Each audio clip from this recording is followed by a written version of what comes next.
2023 Dadasaheb Phalke award മോഹൻലാലിന്. സമഗ്ര സംഭാവനയ്ക്കാണ് award. September 23 നടക്കുന്ന ചടങ്ങിൽ അവാർഡ് സമ്മാനിക്കും. എല്ലാവർക്കും നന്ദിയെന്ന് മോഹൻലാൽ 24നോട് പറഞ്ഞു.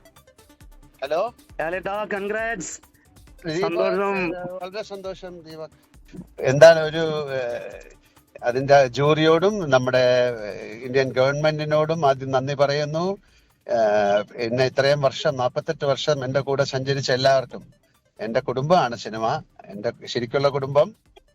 എന്റെ ഭാര്യ, എന്റെ മക്കളെ, എന്റെ അമ്മ, മാതാപിതാക്കൾ, എന്റെ സുഹൃത്തുക്കളെ, എന്റെ കൂടെ സഞ്ചരിച്ച എല്ലാവർക്കും അല്ലെ, എന്റെ ഡയറക്ടേഴ്സ് ആയാലും റൈറ്റേഴ്സും കോ ആർട്ടിസ്റ്റ്, എനിക്ക് എന്റെ കൂടെ പ്രവർത്തിച്ച എല്ലാവർക്കും എനിക്കിപ്പോ എടുത്ത് പറയാൻ പറ്റില്ല.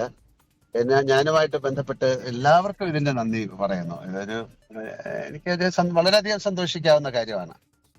ഇപ്പോൾ ദീപക് ധർമ്മടം ചേരുകയാണ്. ദീപക് ധർമ്മടത്തോടാണ് അദ്ദേഹത്തിന്റെ പ്രതികരണം ഉണ്ടായത്. ദീപക്, അദ്ദേഹത്തോട്, മോഹൻലാലിനോട് താങ്കൾ നേരിട്ട് സംസാരിച്ചിരുന്നു. അദ്ദേഹത്തിന്റെ സന്തോഷം അറിയിക്കുകയും ചെയ്തിരുന്നു. എന്തൊക്കെ കാര്യങ്ങളാണ് പറഞ്ഞത്? പ്രവിത, മോഹൻലാലിനെ സംബന്ധിച്ചിടത്തോളം ഏത് സന്തോഷത്തിലും അദ്ദേഹം അത് കൃത്യമായി പ്രകടിപ്പിക്കും. പക്ഷെ അതിലൊരു മിതത്വം ഉണ്ടാകും. പ്രത്യേകിച്ചും അദ്ദേഹത്തിന്റെ നേട്ടങ്ങളാകുമ്പോൾ അത് തന്നെയാണ് മോഹൻലാൽ പങ്കുവച്ചത്. എല്ലാവർക്കും നന്ദി. അദ്ദേഹം പറഞ്ഞത് മലയാള സിനിമയിലുള്ള എനിക്കൊപ്പം പ്രവർത്തിച്ച, ഇത് മലയാള സിനിമയ്ക്ക് ഒരു അംഗീകാരമാണ് എന്ന് ചോദിച്ചപ്പോൾ തീർച്ചയായും ഇതൊരു വലിയ മുഹൂർത്തമാണ് എന്നുള്ളത് തന്നെയാണ് മോഹൻലാൽ പറഞ്ഞത്.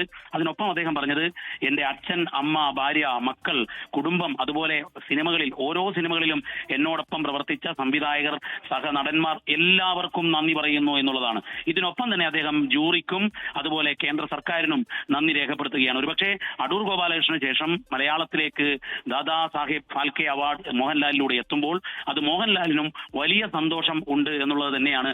പക്ഷേ അതിനൊപ്പം അദ്ദേഹത്തിനൊപ്പം പ്രവർത്തിച്ച മുഴുവൻ ആൾക്കാരോടും നന്ദി പറയുകയാണ് ചെയ്തിരിക്കുന്നത്. പ്രവിത. ശരി, ദീപക് ധർമ്മടമാണ് വിവരങ്ങൾ നൽകിയത്. ദീപക് ധർമ്മടത്തിലൂടെയാണ് അദ്ദേഹത്തിന്റെ പ്രതികരണം ഇപ്പോൾ 24ന്റെ പ്രേക്ഷകർ കേട്ടത്. എന്തായാലും വലിയ സന്തോഷം പങ്കുവയ്ക്കുകയായിരുന്നു മോഹൻലാൽ. തന്റെ കുടുംബമാണ് സിനിമ എന്നാണ് അദ്ദേഹം പറഞ്ഞത്. ഒപ്പം നിന്നവർക്ക് നന്ദിയെന്നും അദ്ദേഹം പറഞ്ഞു. ഒപ്പം ജൂറിക്കും നന്ദിയെന്നുമാണ് മോഹൻലാൽ 24നോട് പ്രതികരിച്ചത്. ലോകത്തെവിടെയായാലും ഏത് സമയത്തും 24 വാർത്തകളും ഓഗ്മെന്റഡ് റിയാലിറ്റി പാക്കേജുകളും എക്സ്പ്ലെയിനറുകളും വിശദമായി കാണാൻ ഞങ്ങളുടെ യൂട്യൂബ് ചാനൽ നിങ്ങൾക്ക് സബ്സ്ക്രൈബ് ചെയ്യാം.